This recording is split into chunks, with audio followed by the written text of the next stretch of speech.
Welcome students to सोना sign tutorial. आज हम पढ़ने वाले हैं पोजीशन ऑफ वेक्टर्स के बारे में, लेकिन उससे पहले जान लेते हैं कि भाई जो हमें टाइटल रखा है पोजीशन ऑफ वेक्टर्स, उसका एग्जैक्टली मीनिंग आखिर है क्या। जैसे कि नाम में ही उसने हमें सजेस्ट कर दिया कि भाई हम पढ़ने वाले हैं पोजीशन के बारे में। किसके पोजीशन के बारे में ना, एक वेक्टर्स के।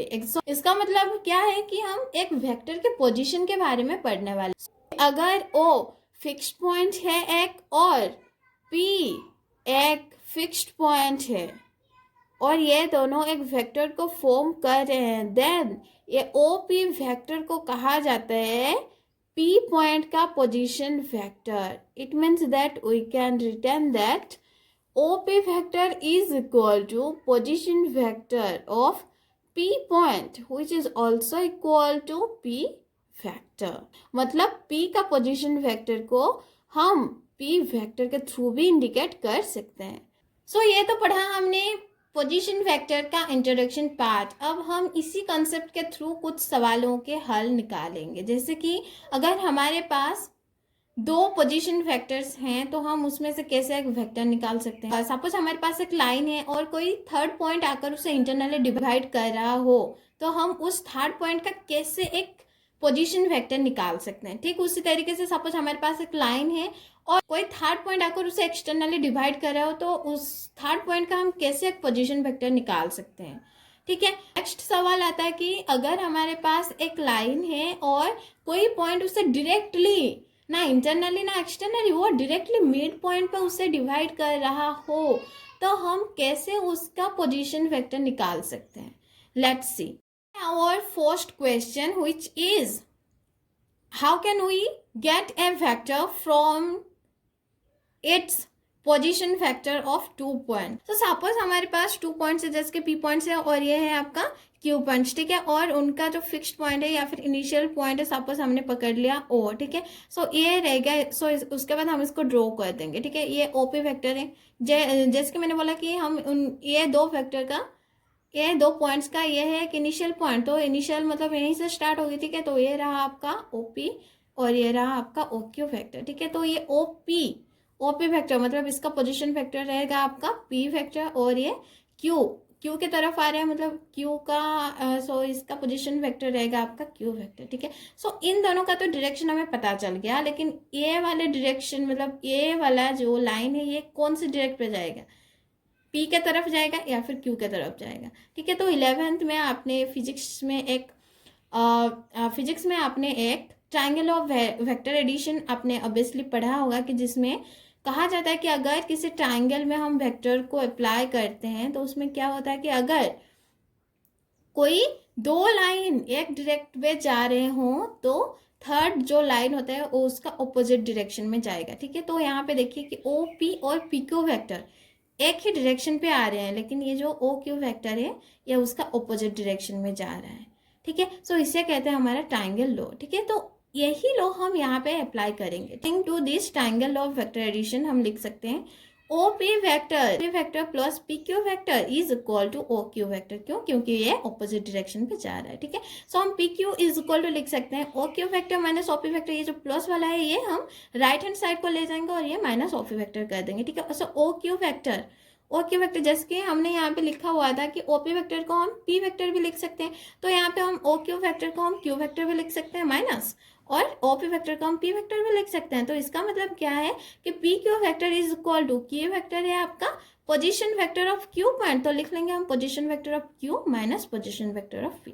फिर सो ये है एक फॉर्मूला जिसके थ्रू हमें अगर दो पॉइंट्स का पोजीशन वेक्टर पता हो तो हम उसका एक वेक्टर निकाल सकते हैं। ठीक है, सो अब आते हैं हम अपने सेकेंड सवाल की तरफ, जो कि था कि अगर हमारे पास कोई लाइन है और उस लाइन में अगर एक पॉइंट एंटर करके उसे दो पार्ट्स में उसे डिवाइड करता है तो उस पॉइंट का पोजीशन वेक्टर कितना आएगा। लेट्स सी, इसमें भी हम ट्राइंगल लॉ अप्लाई करने वाले हैं। ठीक है, so according to our triangle law क्या कहता है कि अगर दो लाइन एक ही डायरेक्शन पे जा रहे हैं तो थर्ड वाला लाइन उसके अपोजिट डायरेक्शन में जाएगा। ठीक है, तो इसे हमें लिख लेना है कैसे कि OA vector plus AR vector is equal to OR vector. ठीक है, सो OA वेक्टर का मतलब क्या है कि A का पोजीशन वेक्टर, और A का पोजीशन वेक्टर है हमारे पास स्मॉल a का वेक्टर। ठीक है, तो हमें इसे लिख लेना है प्लस AR का vector.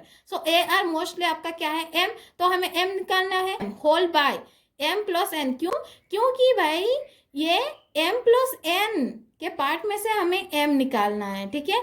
A multiply A B का वेक्टर क्योंकि ये ए बी वेक्टर पे प्रेजेंट है, which is equal to O R का वेक्टर, मतलब ओ आर का वेक्टर मतलब है पोजीशन वेक्टर ऑफ आर, जो स्मॉल आर का वेक्टर होगा। So this implies that R vector is equal to, इसको हमें एडिशन कर देना है, ठीक है। सो यहाँ पे एडिशन करते वक्त आपको ध्यान रखना होगा कि ए बी वेक्टर को आपको कांस्टेंट नहीं रखना है। ए बी वेक्टर के जगह आप बी वेक्टर माइनस ए वेक्टर का फॉर्मूला पुट कर सकते हैं, ठीक है। ए बी वेक्टर का मतलब क्या है कि position vector of B minus position vector of A, ठीक है। सो ये अप्लाई करने के बाद आप दिखेगा कि एम ए वेक्टर और माइनस एम ए वेक्टर आपका कट जाएंगे, ठीक है। तो आर वेक्टर का आपको एक कांस्टेंट वैल्यू मिल जाएगा। सो कि position vector of R is equal to M into position vector of B plus N into position vector of A whole by M plus N.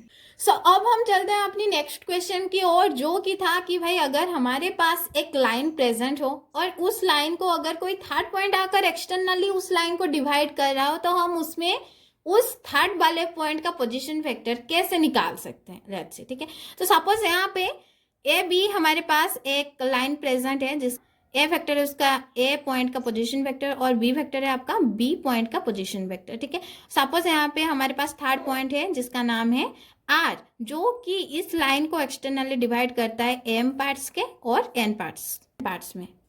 सो मैंने यहाँ पे एक फॉर्मूला लिखा हुआ है, ठीक है, कि R vector is equal to M B vector minus N A vector whole by M minus N. मतलब क्या है कि जो हमने इंटरनल डिवीजन के थ्रू जो एक फॉर्मूला निकाला था, उस फॉर्मूले पे बस माइनस पुट करना है और कुछ पुट नहीं करना है, ठीक है। सो ये वाला फॉर्मूला आप खुद भी निकाल सकते हैं कि यहाँ पे जैसे कि मैंने इस वाले लाइन में जैसे कि मैंने एक इनिशियल फिक्स्ड पॉइंट लेकर क्या हुआ था ट्रायंगल लो पुट करके, तो यहाँ पे भी आप एक फिक्स्ड पॉइंट लेकर और ट्रायंगल लो को पुट करके आप ये वाले फॉर्मूला भी निकाल सकते हैं, ठीक है। सो उसी तरीके से अब हम अपने नेक्स्ट क्वेश्चन की ओर चलते हैं, जो था कि भाई ये तो हो गया इंटरनली डिवाइड कर रहे हैं और एक्सटर्नली डिवाइड भी हो गया।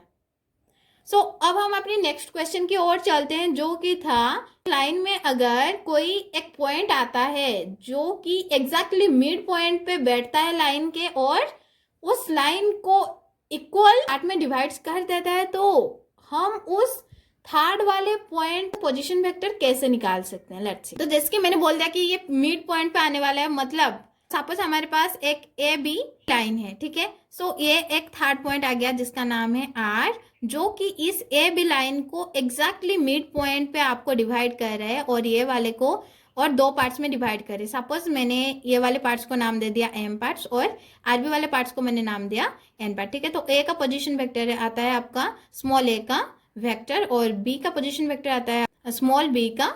सो position vector of this point will be your A vector plus B vector whole by 2।